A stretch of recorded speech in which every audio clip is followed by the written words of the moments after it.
अस्सलाम वालेकुम, how are you? My self Mohammad Jahanzeb, your physics teacher.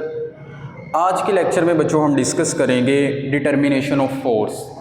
Last lecture में हम पढ़ चुके हैं resolution of force. Last lecture में हमने ये बात डिस्कस की थी कि फ़ोर्स को हम स्प्लिट करके दो कंपोनेंट में रिजॉल्व करते हैं और उन कंपोनेंट्स को हमने फाइंड किया था। और आज के लेक्चर में हमने क्या डिस्कस करना है बच्चों? डिटर्मिनेशन ऑफ फोर्स, यानी कि हमने उन कंपोनेंट्स या आप कह लें उन परपेंडिकुलर कंपोनेंट्स जो फोर्स के हमने लास्ट लेक्चर में फाइंड किए थे, उनके ज़रिए हमने कंप्लीट फोर्स निकाल लिए।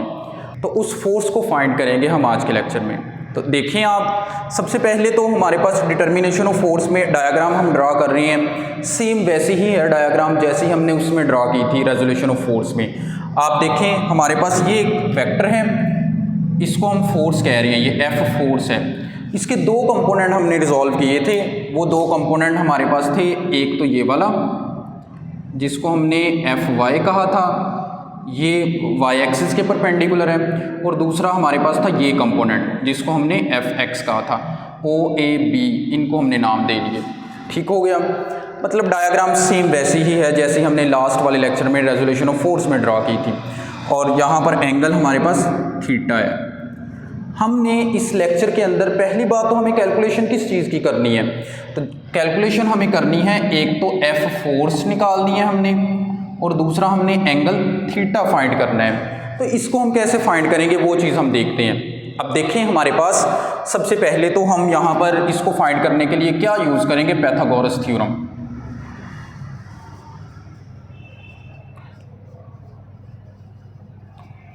अब पाइथागोरस थ्योरम क्या होता है?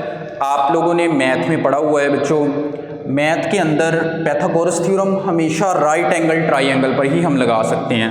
आप इस डायग्राम को देखें, ओ ए बी, या अगर मैं इस ट्राइंगल को अलग से यहाँ ड्रा करना चाहूँ, ये जस्ट मैं आप लोगों को समझाने के लिए यहाँ पर ड्रा कर रहा हूँ, ओ ए बी।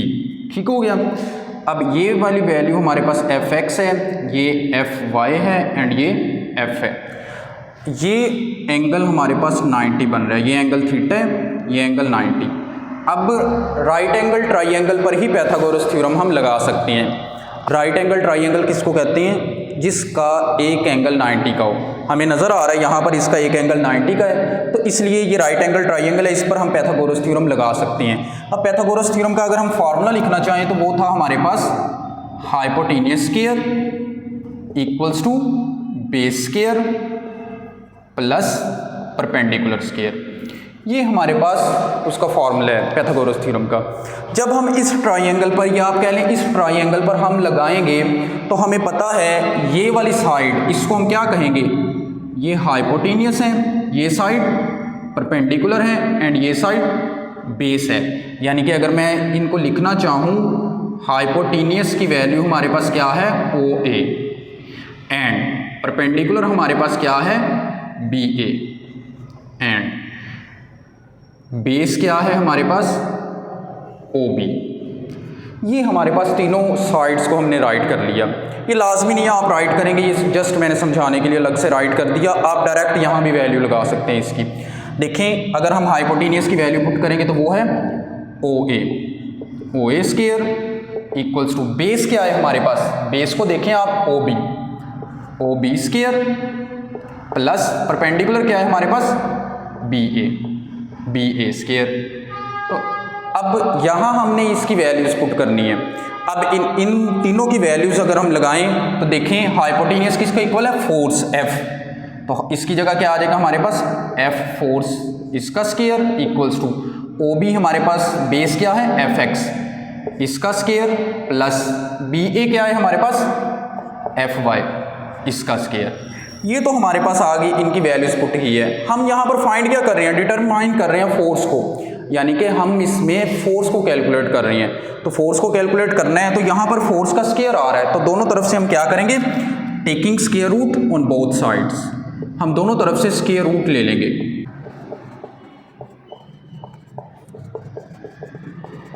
दोनों तरफ से जब हम स्क्वायर रूट लेंगे तो ये हमारे पास इक्वेशन किस फॉर्म में चेंज हो जाएगी? F square root equals to F X square plus F Y square whole square root. अब देखिए हमारे पास स्क्वायर एंड स्क्वायर रूट यहाँ पर कैंसिल आउट हो गए, इसके दरमियान में हमारे पास प्लस आ रहा है, तो स्क्वायर और स्क्वायर रूट हम कैंसिल आउट नहीं कर सकते और ना ही हम प्लस या माइनस के अंदर स्क्वायर रूट को सेपरेट कर सकते हैं। आपने मैथ में पढ़ा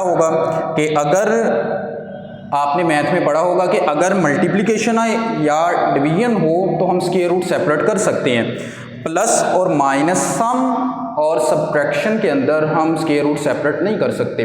तो इसलिए जब हम इसको सेपरेट नहीं कर सकते, ये ऐसे ही आ जाएगी हमारे पास वैल्यू।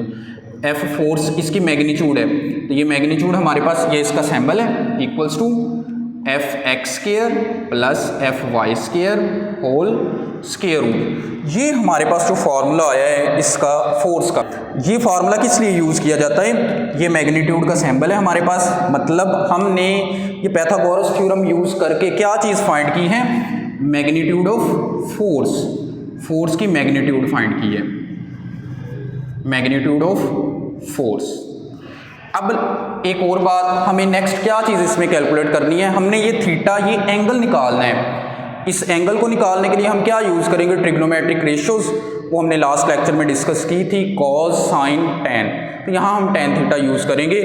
अब इससे नेक्स्ट हमने जो फाइंड करना है वो है डायरेक्शन, यानी कि एंगल निकालना है। अब इसको ना हम डायरेक्शन भी कह देते हैं, डायरेक्शन एंगल भी कह देते हैं, या फिर एंगल के अलावा ओरिएंटेशन भी कह देते हैं। ये सारे एक ही चीज़ के नाम हैं, तो मतलब ओरिएंटेशन आ जाए, एंगल आ जाए या फिर डायरेक्शन आ जाए, हमने फाइंड क्या करना है इसके अंदर, एंगल ही फाइंड करना है।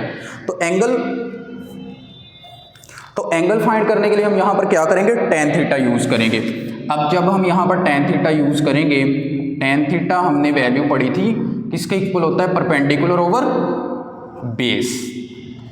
तो परपेंडिकुलर ओवर बेस जब यहाँ पर वैल्यू पुट करेंगे तो हमारे पास टेन थीटा आ जाएगा, एंगल निकल आएगा। अब देखें यहाँ पर हमारे पास जो परपेंडिकुलर की वैल्यू है वो देखें क्या है, बी ए। परपेंडिकुलर हमारे पास है tan theta equals to B A over base हमारे पास क्या है, ओ बी। ये वैल्यू पुट कर दी। अब इनकी वैल्यूज जब नेक्स्ट मजीद लगाएंगे तो बी ए हमारे पास किसके इक्वल है, बी ए की वैल्यू देखिए हमारे पास एफ वाई, तो यहाँ पर हम क्या पुट करेंगे, F Y over O B, ये हमारे पास ओ बी है, तो ओ बी की जगह पर क्या पुट करेंगे हम लोग, एफ एक्स, ये आ जाएगा हमारे पास। अब देखें हमने टेन थीटा की वैल्यू निकाल ली, हमें जस्ट एंगल चाहिए, यानी कि हमें थीटा की वैल्यू चाहिए। तो थीटा निकालने के लिए हम टेन को दूसरी साइड पर लेकर जाएंगे, तो टेन दूसरी साइड पर जाकर ट्रिग्नोमेट्रिक रेशियो इन्वर्स हो जाती है। तो यहाँ ये क्या बन जाएगा हमारे पास, theta equals to tan inverse F Y over F X, ये हमारे पास एंगल आ जाता है जिसको हमने फाइंड करना था लास्ट पे। अब ना मोस्टली बच्चों को यहाँ पर ये भी इशू आ जाता है कि ये टेन इधर जाकर कैसे इन्वर्स हो गया है, तो उसको समझाने के लिए, क्योंकि पहले बच्चों ने ये बात नहीं पढ़ी होती, नेक्स्ट अगली क्लासेस में जाएंगे तो उन्हें डायरेक्ट याद हो जाता है। 9th क्लास के अंदर बच्चों को इस बात की समझ नहीं आती मोस्टली, तो उसके लिए ये चीज़ आप याद रखें, मेरे पास यहाँ टेन थीटा है और इस साइड पर कोई भी वैल्यू जो हम लिख रहे थे वो क्या है, F Y over F X. तो इस चीज़ को समझने के लिए ये स्टेप करवा रहा हूँ, ये आप नहीं करेंगे। मैं इस चीज़ को यहाँ पर इसलिए डिस्कस कर रहा हूँ कि बच्चों को ये बात समझ आ जाए कि यहाँ टेन इनवर्स कैसे बनाएं।